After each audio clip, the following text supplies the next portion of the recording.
সাইয়েদনা মুসা আলাইহিস সালাম জিজ্ঞেস করলেন, ইয়া রাব্বি, আল্লাহ আপনার কি ঘুমে ধরে না?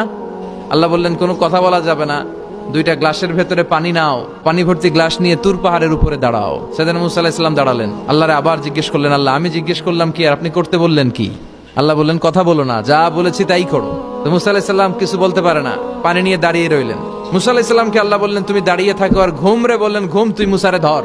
ঘুম যে এবার সাইয়েদনা মুসা আলাইহিস সালামকে ধরেছে। উনি ঘুমের ধাক্কায় আর থাকতে পারেন না, একবার ডানে যায় আরেকবার বায়ে যায়। ঘুমের ধাক্কায় হঠাৎ করে কাত হয়ে পড়ে যায় আর গ্লাসগুলো মাটিতে পড়ে খান খান হয়ে ভেঙে যায়। আল্লাহ ডেকে বললেন, মুসা বেশি কিছু হেফাজতের তো দায়িত্ব দেই নাই, শুধু দুইটা গ্লাস হেফাজতের দায়িত্ব দিয়েছি। ঘুমের কারণে এগুলোর হেফাজত করতে পারো নাই, ভেঙে খান খান হয়ে গিয়েছে।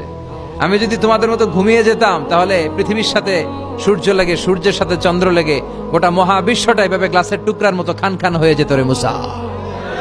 এজন্য লা তাখুযুহু সিনাতু ওয়ালা নাওম, আমার ঘুমেও ধরে না, ঘুমের আগে যে তন্দ্রা আসে ওইটাও ধরে না।